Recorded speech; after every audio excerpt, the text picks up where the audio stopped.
آج ہم نے شروع کرنا ہے دو یا دو سے زائد جملوں پر اجرا کیسے ہو۔ اگر کلام کے اندر دو یا دو سے زائد جملے ہوں تو اس پر پہلا سوال ہوگا کلام میں وصل ہے یا فصل ہے۔ دیکھیں گے دو جملوں کے درمیان حرف عطف موجود ہے یا نہیں ہے۔ اگر حرف عطف موجود ہے تو وہ کلام وصل ہوگا، اگر حرف عطف موجود نہیں ہے تو کلام میں فصل ہوگا۔ بلاغت کی روح سے فقط حرف عطف واو پر بحث کرتے ہیں، باقی حروف پر بحث نہیں کرتے، لیکن سب کے آپ کے کو معانی آنے چاہیے۔ آپ نے اصول الشاشی میں پڑھے تھے، ٹھیک ہے نا، فا کا کیا معنی ہے، سما کا کیا معنی ہے، حتی کا کیا معنی ہے، او کا کیا معنی ہے، یہ معانی آپ کو آنا چاہیے۔ اگر وصل ہے تو پھر وصل کے دو اسباب پوچھیں گے۔ وصل کے دو اسباب میں سے کون سے سبب پائے جا رہے ہیں؟ پہلا سبب تھا کہ دو جملوں کے مابین مناسبت تامہ ہو، دونوں جملے خبریہ ہوں یا دونوں انشائیہ ہوں، معنی اور مفہوم میں مناسبت تامہ موجود ہو، یہ وصل کا پہلا سبب۔ یا پھر دوسرا سبب دیکھیں گے کہ اگر ہم حرف عطف ڈالیں تو پھر خلاف مقصود کا وہم پڑے گا۔ حل باری علی من المرضی، اگر لا شفاہ اللہ کہیں تو خلاف مقصود بن جائے گا، تو کہنا پڑے گا لا و شفاہ اللہ۔ تو یہ وصل کے دو مقام ہیں، ان میں سے دیکھیں گے جو مقام ہوگا وہی بتا دے۔ اگر کلام میں دو جملوں کے درمیان حرف عطف موجود نہ ہو تو پھر کلام میں فصل ہوگا۔ اب کلام میں فصل ہو تو پھر سوال ہوگا فصل کی 5 اقسام میں سے کون سی قسم پائی جا رہی ہے؟ کمال اتصال، کمال انقطاع، شبہ کمال اتصال، شبہ کمال انقطاع اور توسط بین الکمال ہے۔ اب سب کی تعریف اور مثالیں ہمیں آنی چاہیے۔ کمال اتصال یہ ہے کہ دو جملوں کے مابین مکمل طور پر اتصال موجود ہو۔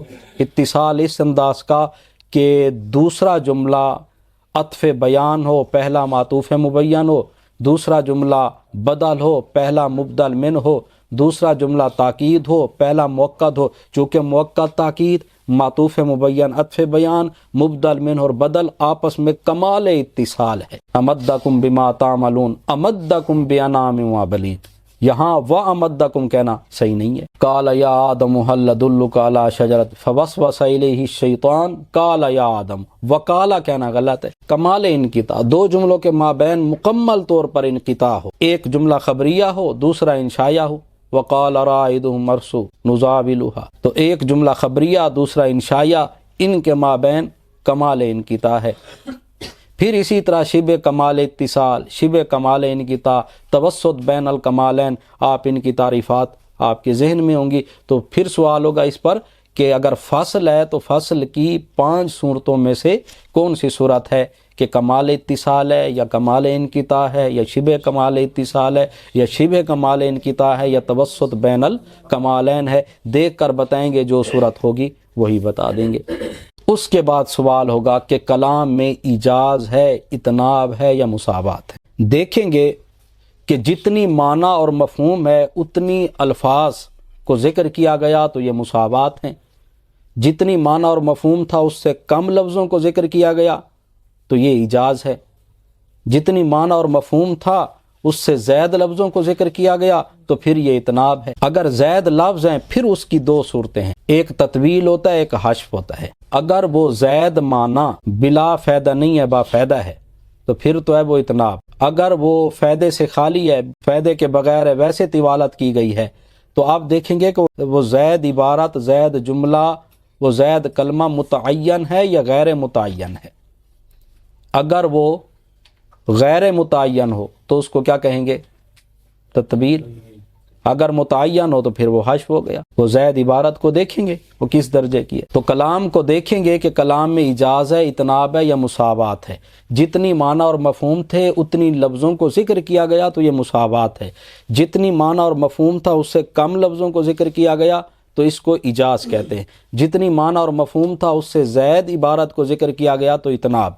پھر اتناب کی صورتوں میں سے پوچھیں گے تطویل ہے یا حذف ہے، ٹھیک ہے۔ اگر بلا فائدہ ہے تو پھر وہ حذف اور تطویل میں سے ہوگا، پھر متعین یا غیر متعین، پھر اس کی تعین ہم کریں گے۔ اگر کلام میں ایجاز ہو، مساوات پہ کوئی سوال نہیں ہوگا۔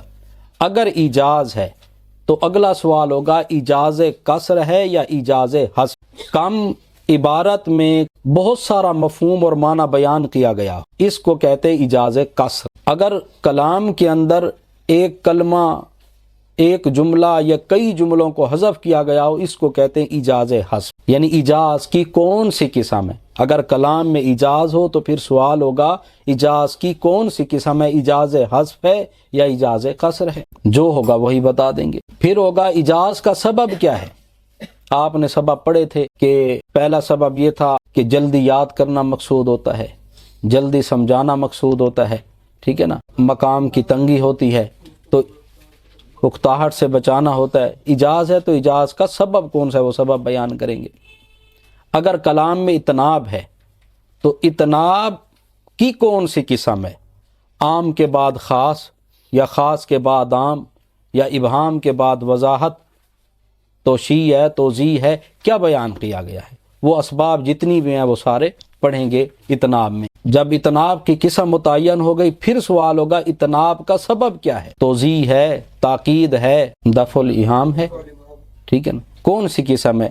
جو صورت ہوگی وہی بتا دیں گے۔ تو گویا کہ ہمارے آج دو جملوں یا دو سے زائد جملوں پر جو گفتگو ہونی ہے وہ دو باب اس پہ مکمل ہیں گے، ایک باب الفصل والوصل اور دوسرا باب الاجاز والاتناب والمساوات۔